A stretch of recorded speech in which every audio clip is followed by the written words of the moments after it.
KSRTC ജീവനക്കാരുടെ ശമ്പളം വൈകിപ്പിക്കുന്നതിൽ പ്രതിഷേധിച്ച് പാലാ ഡിപ്പോയിൽ BMSന്റെ നേതൃത്വത്തിൽ പ്രതിഷേധ പ്രകടനം നടത്തി.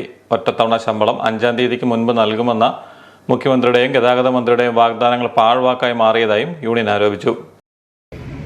ഞങ്ങളോട് വലിയ മുതലാളി പറഞ്ഞു എല്ലാ മാസവും 5-ാം തീയതി, എന്നാൽ കൊച്ചു മുതലാളി പറഞ്ഞു 1-ാം തീയതി.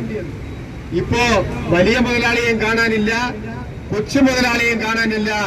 പണ്ടേ ദുർബല, ഇപ്പോ ഗർഭിണി. ആ അവസ്ഥയിലാണ് നമ്മുടെ കാര്യം. അതുകൊണ്ട് ഈ പ്രശ്നങ്ങളൊന്നും ഇപ്പോഴൊന്നും തീരുമെന്ന് ഞങ്ങൾ കരുതുന്നില്ല.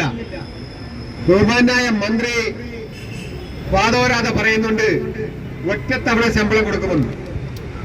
ഞങ്ങള് KSRTC നടത്തുന്ന ചർച്ചകളിലും KSRTC നടക്കുന്ന എല്ലാ ഉദ്ഘാടന മാമാങ്കങ്ങളിലും എംപ്ലോയീസ് സംഘിന്റെ സജീവ സാന്നിധ്യം ഇനിയും ഉണ്ടാവും. യൂണിയൻ പ്രസിഡന്റ് VV മനോജ് അധ്യക്ഷത വഹിച്ചു. പ്രതിഷേധ പ്രകടനത്തിൽ ജില്ലാ വർക്കിംഗ് പ്രസിഡന്റ് ജോർജ് സെബാസ്റ്റ്യൻ, ജില്ലാ treasurer KR Sunilkumar, union secretary PR Ranjith, Anil Mathew, G Dileep Kumar തുടങ്ങിയവർ പങ്കെടുത്തു.